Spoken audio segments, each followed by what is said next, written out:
So I've been freelancing for over 6 years now, and during that time it has helped me make thousands of dollars, and I'm pretty confident to say that it's been a major reason that has helped me achieve the semi-financially free lifestyle that I'm living right now. In this video, I'm going to share with you everything that you need to know to start your first ever freelancing gig and start earning money from it by sharing everything that I have learned along the way. But first, why freelancing? Well, freelancing, in my opinion, for one, is the best side hustle that I think anybody can start. You have the ability to charge what you want, work when you want, and pretty much do anything you want. There are freelancing gigs for almost everything. Freelancing is great for those working 9 to 5 or even those looking to take on freelancing as a full-time thing. Trust me, I have done both, and because of its flexibility, I have never had an issue either way. Another great thing about freelancing is that its earnings are completely uncapped because you are pretty much getting out whatever you put in, almost like running a business. The more you work, the more you earn. But of course, whilst this all sounds good and easy, there is that one thing that stops over 80% of people getting started in the first place, and that is quite simply, how do you actually get started? So let me take you through it. Step 1, identify your skills and your passions. Now this is going to be something that you have to figure out at the start, whether you like it or not, and it's going to be the building blocks as to whether you're going to be a successful freelancer or not. Now when it does come to picking something, you're going to need two things. Number one, you're going to need something that you're obviously good at, and then number two, you need to be passionate about that thing as well. Now one thing that I don't want to hear is somebody coming at me saying there's not one thing I'm good at, or not one thing I think I could be good at, or one thing that I enjoy. There are so many different things that you can do as a freelancer. If you do find yourself at a loose end, I definitely recommend checking out a freelancing website like Fiverr to see the variety of freelancing gigs that you can actually do to make yourself an income on the side. Step number 2 is to build your portfolio. Now having a portfolio of some kind is going to be so important if you ever want to land good quality freelancing clients, because a portfolio will essentially act as a proof of work that you can actually do the work that they're looking for. I can't think of a time where I've spent a considerable amount of money purchasing something without either seeing it or hearing some kind of review or testimonial about it. So why would someone spend money with you if they've never seen your work before? Now one thing some people might ask is, what would I do if I have no work to even start my portfolio? Well, this is where things such as spec projects come into play. Now, just because you haven't done any paid work for someone, it doesn't mean you can't actually upload some work of yourself. Now,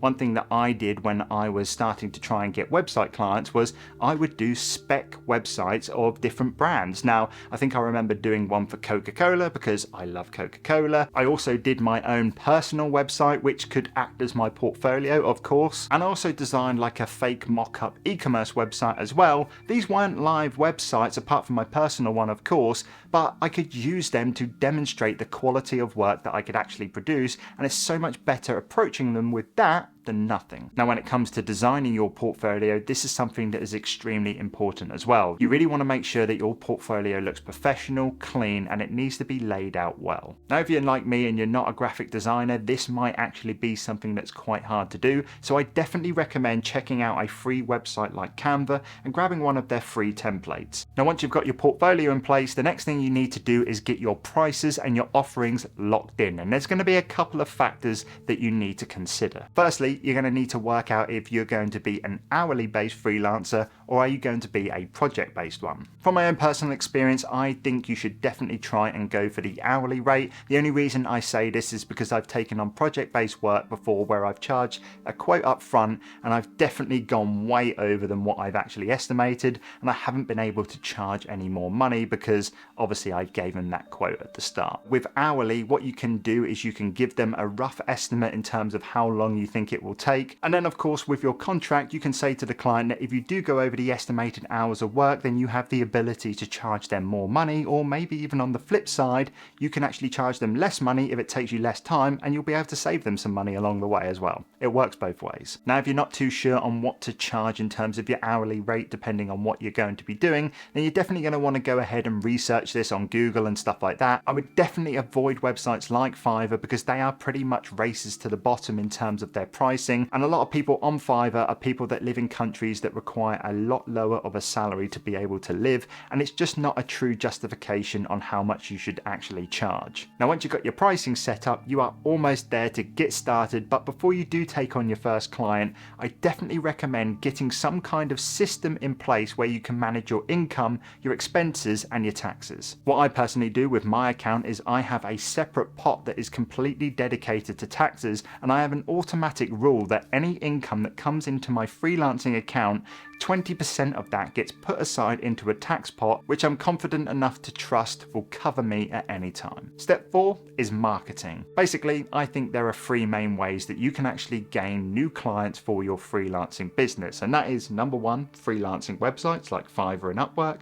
Number 2, organically through social media and a website, or number 3 is through word of mouth through friends and colleagues. Now, I'll say it again, I definitely recommend avoiding option number 1 of going the Fiverr and Upwork route. I know it might be tempting because it may seem that you can upload your work, set your prices, and you'll just start randomly getting customers, but unfortunately, with competition like that, that simply just doesn't happen. Now, instead, what you really want to focus on is organic marketing and networking. Doing it this way, you're going to get much higher quality freelancing clients. You're obviously going to make more money from that, and it's probably, I would say, one of the biggest learning curves that I have picked up in my 6 years of being a freelancer. Now, how do you do this? Well, basically, you want to be marketing at every single possible chance that you get. The easiest first step that you can definitely take is by launching a social media account for your freelancing business. On there, you can share your progress of different projects that you're working on. You can give people an insight into the process on how you work with short form content like TikToks and Instagram Reels. Of course, from there, you can share your finished work projects, but most importantly, and by far the most effective marketing strategy out there,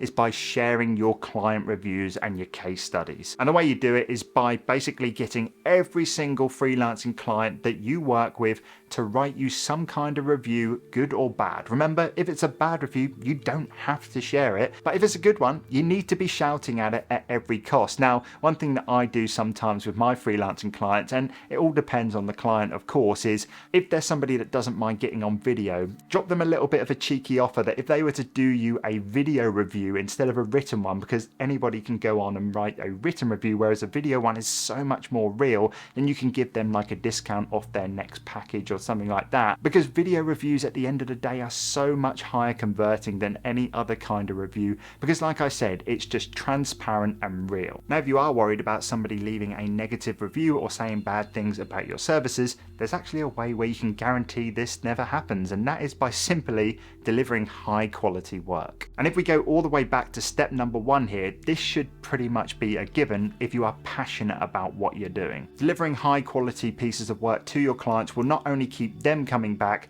but of course on top of that, you're going to get referrals. People are going to start talking about your services, and when all of this starts happening, your marketing process pretty much goes into autopilot. So there you go, they're the steps that you can start taking if you wanted to become successful when starting your freelancing business. Freelancing has pretty much changed my life for the better, and I know that if you get these steps right, then it will definitely change yours as well. Of course, if you did have any questions about anything I said in this video, then do make sure that you drop them in the comment section down below. But other than that, thanks for watching guys, and I will see you in the next video.